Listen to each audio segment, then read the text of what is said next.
नमस्ते।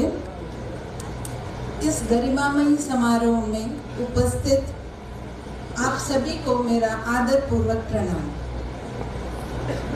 आज मैं अपने आप को बहुत ही धन्य महसूस कर रही हूँ, धन्य मानती हूँ, क्योंकि इतने सारे महान हस्तियों के साथ मुझे हमारा स्टेज शेयर करने का मौका मिला। उसके लिए मैं बहुत ही ऋणी हूँ। भारत हमेशा के लिए जाना जाता है अपनी आध्यात्मिक पृष्ठभूमि, अपने वैचारिक सिद्धांत और सांस्कृतिक समृद्धि के लिए। भारत दुनिया का प्राचीनतम राष्ट्र है और भारत एक हिंदू राष्ट्र है। भारत का इतिहास गौरवशाली इतिहास है और इस पे हम सबको गर्व होना चाहिए। परंतु हमारे इतिहास को, हमारी संस्कृति को बहुत ही तोड़ मोड़ के डिस्टॉर्ट करके हमें सिखाया और पढ़ाया गया है, और इसीलिए ये हम सबका कर्तव्य है कि हमारे आगे आने वाली पीढ़ी के लिए हम उन्हें वास्तविक इतिहास उनके सामने प्रकट कर सकें। इसी वजह से भारतीय इतिहास संकलन समिति के बीदर जिला समिति में इस एक दिवसीय राष्ट्रीय विचार संकीर्ण और विशेष उपन्यास का आयोजन किया है। इस विचार संकीर्ण में भारतीय इतिहास, संस्कृति और राष्ट्रवाद जैसे विषयों पर विचार विमर्श करने का, चर्चा करने का और गहराई से समझने का एक प्रयास यहाँ किया है। अभी अभी आपने हमारे जाने माने विद्वान और इतिहासकार डॉक्टर कोटरेश जी का उपन्यास सुना।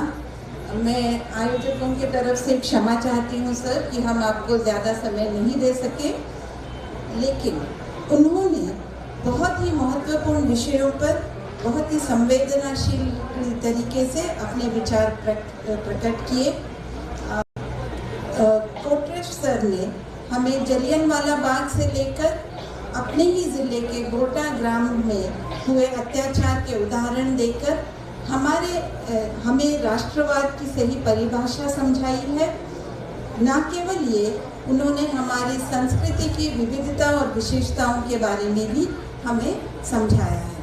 आपका बहुत बहुत धन्यवाद। भारत का इतिहास स्वाभिमान का इतिहास है, मानवता से भरा हुआ इतिहास है। भारत अपने प्राचीन इतिहास की प्रेरणा लेकर पूरे विश्व का मार्गदर्शन कर रहा है और आज विश्व गुरु बनने के कगार पे खड़ा हुआ है। हमारा भारत के इस गौरवशाली इतिहास को हमारे विद्यार्थियों से परिचय कराना अब हमारा कर्तव्य है। यहाँ पे मुझे दो पंक्तियाँ याद आ रहे हैं। तन समर्पित, मन समर्पित और यह जीवन समर्पित, चाहता हूँ देश की धरती के लिए तुझे और कुछ भी दूँ। इसी भावना के साथ हम सबको मिलकर भारत के वास्तविक इतिहास को हमारे युवकों तक पहुँचाना है।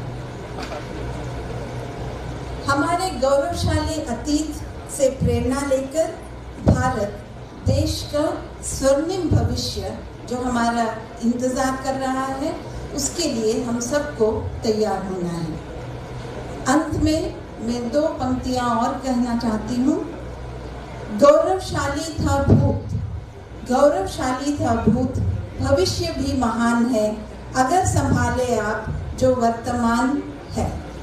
तो आज हम सब पे ये दायित्व है कि हम अपने वर्तमान को इस तरह संवारें कि हम अपने भविष्य को बहुत ही गौरवशाली बना सकें। आप सबका बहुत बहुत धन्यवाद।